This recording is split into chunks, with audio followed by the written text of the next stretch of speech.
স্ত্রীকে ভালো রাখার মানে ভালো খাবার আর বাসস্থান নয়, তার আত্মিক শান্তিটা খুবই জরুরি। সবাই বিলাসিতায় সুখী হয় না। একজন স্বামী মানে যার হাত ধরে তার স্ত্রী সব ছেড়ে আজীবন কাটিয়ে দেবে, যার ফলে তার সর্বগুণ থাকা প্রয়োজন। অথচ সমাজ স্ত্রীর পেছনে লেগে থাকে, তাকে জাজ করতে ব্যস্ত।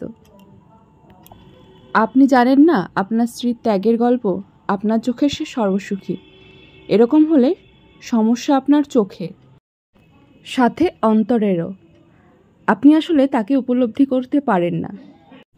একটা স্বামী শুধু জীবনসঙ্গী নয়, বরং বাবা মায়ের স্নেহেরও অংশীদার, স্ত্রীর উত্তম বন্ধু। অথচ আপনার মধ্যে ইগো কাজ করে।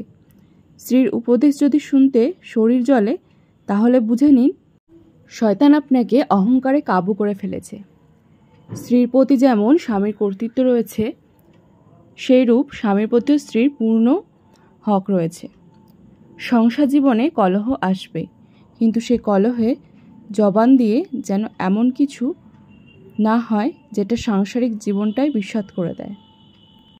স্ত্রীর অনুভূতিগুলো তার হয়ে ভাবলে বুঝতেন তাকে। বিশ্বাস করুন, জগতের সব নারী ভালোবাসা, আদর ও আহ্লাদের কাঙাল। এসব দিয়ে প্রতিটি নারীকে সহজে কাবু করা যায়। আপনি একটু ভাবুন, স্ত্রীর পরিবার থেকে কেউ আপনার বিরুদ্ধে কিছু বললে আপনি মারাত্মক চটে যাবেন। হয়তো কোনোদিন শ্বশুরবাড়ি পায়ে রাখবেন না, অথচ প্রতিনিয়ত আপনার স্ত্রীর সাথে এটাই হয়ে চলেছে। যেখানে আপনিই পারেন না ফ্যামিলি ছাড়া কাউকে আপন করতে, সেখানে তার ওপর কিভাবে চাপিয়ে দেন।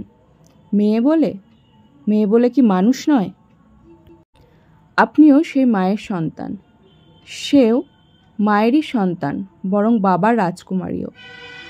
আচ্ছা, কোন আইনে লেখা আছে একটা মেয়েকে সব সহ্য করতেই হবে? না রাষ্ট্রীয় আইন, আর না ইসলামিক শরিয়াহ। একজন স্বামীকে খুব বেশি সাপোর্টিভ হতে হয়। উত্তম জীবনসঙ্গী না পেলে জীবনটা এত বেশি তিক্ত হয়। এটাও ঠিক, সবার নসিবে সব জোটে না। থাক না অপূর্ণ, চলুক এভাবেই। এই তো কয়েকটা দিন, মৃত্যু আসলেই তো সব শেষ।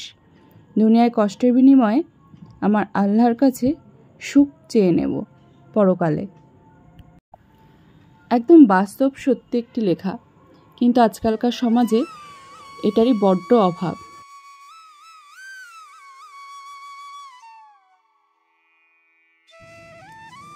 গুড মর্নিং বন্ধুরা, আমি নবনীতা চলে এসেছি প্রতিদিনের মতো আমার গল্প এবং কাজ শেয়ার করতে তোমাদের সাথে। তো সকাল সকাল ঘুম থেকে উঠে দেখতেই পেলে সমস্ত কাজবাজ আস্তে আস্তে সেরে চলেছি। যে পরিমাণে গরম পড়েছে, ভিডিও তো বানাতে ইচ্ছে করছেই না, সাথে কাজও করতে ভালো লাগছে না। তো কিছু করার নেই, খেতে গেলে তো কাজ করতেই হবে। তো এই টুকটুক টুকটুক করে চলছে। মিস্ত্রিরা 2 দিন ছুটি নিয়েছে। তো একদিকে ভালোই হয়েছে, এত রোদে গরমে ওদেরও কষ্ট আর আমাদেরও খুবই কষ্ট। আর এই প্রচণ্ড গরমে রান্নাবান্না করতেও ইচ্ছা করছে না, খেতেও ইচ্ছা করছে না। তো কোনো রকমের একটু পাতলা ডাল বানাচ্ছি, একটু পাতলা ঝোল বানাচ্ছি, তো এইসব করছি। একবারে রান্নাবান্না বন্ধ করে দিলে বা খাবো কি? আর আমাদের বাড়িতে নিরামিষ খাবার একদমই কারোরই নচে না। তো চলো, সকালবেলা ভাবছি সমস্ত সবজি দিয়ে একটা তরকারি বানানো যাক। থোর, কুমড়ো, পটল, আলু, ঝিঙে, সমস্ত সবজি দিয়ে, যেটা বাবা মার মানে সব থেকে প্রিয় খাবার। একটু ডাঁটাও দেবো, 2 রকম ডাঁটা আছে, একদম শুকিয়ে গেছে দেখো। তো সাদা ডাঁটাটা দেবো, সজনেটা রেখে দেবো, ভাবছি পরের দিন শুক্তো বানাবো একটু। আর আজকে সকালবেলাটা বাবাকে আর আমার হাজব্যান্ডকে দেবো একটু পান্তা ভাত। আগের দিনের একটু ভাত রয়ে গেছে, তো সেটা বাবার হয়ে যাবে একদম সামান্য, এই 2 মুঠো বলতে পারো ভাত। আর আজকে গরম ভাত করে তার মধ্যে ঠান্ডা জল দিয়ে আমার হাজব্যান্ডকে দিয়ে দেবো।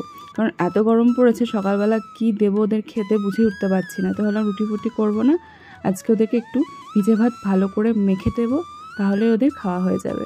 তো আমার হাজব্যান্ডকে ভালো মতো মেখে টেকে দিলে বেশও খেয়ে নেয়। তো দেখো এখানে ডিমের পোচ করতে করতে ভাবলাম না ভুজিয়া করে দিই, ভিজে ভাতের ওপর ছিটিয়ে দেবো। না দিলেই নয়, দিতে চাইছিলাম না গরমের মধ্যে, তো একদম মুখরোচক না হলে তো খাবেও না। তো একটু আলু সেদ্ধ, পেঁয়াজ, লঙ্কা সমস্ত দিয়ে ডিমের ভুজিয়াটা দিয়ে ভালো মতো চটকে মেখে দিলেই ও খেয়ে নেবে। আর দেখো আজকে নিয়েছে পাবদা মাছ। তো ভাবছিলাম সর্ষে দিয়ে করব, তো ভাবছি না এই গরমে একদম সর্ষে দেওয়া যাবে না। তো একটু সর্ষে, সামান্য পরিমাণে পোস্ত আর একটু জিরে, সমস্ত 3 রকম মশলা মিক্সড করে করেছি। তো ঝোলটা দেখলে বুঝতে পারবে কতটা পাতলা হয়েছে। তো পাবদাটা দেখবে একদম নর্মাল, ভালোই লাগে না একটু সর্ষে পোস্ত না দিলে। আর এখন তো একদমই সর্ষে খাওয়াই যাবে না গরমে, তো না দিলেই নয়। তো দেখতে পাচ্ছ ঝোলটা কতটা পরিমাণে পাতলা হয়েছে। আর ওদিকে কাঁচা লঙ্কা চিড়ে বাবার জন্য মাছের ঝোল, একদম প্লেন কাঁচা লঙ্কা চিড়ে, শুধু একটু হলুদ গুঁড়ো দিয়েছি সামান্য। আর এটা হচ্ছে আমাদের। তো দেখতেই পাচ্ছ ঝোলটা যে কতটা পরিমাণে মশলা কম দিয়েছি, মানে না দিলেই নয় এই রকম। তো কি করব, কিচ্ছু করার নেই।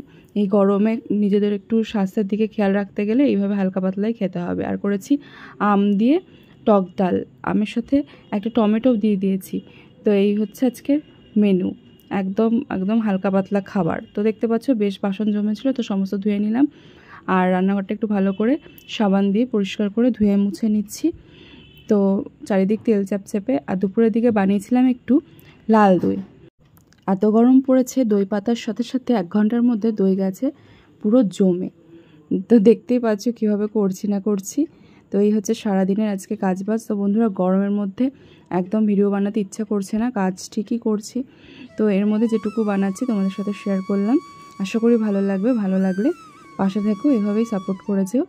তো চলো আজকের মতো টাটা, দেখা হচ্ছে আবার পরের দিন নতুন একটা ব্লগে।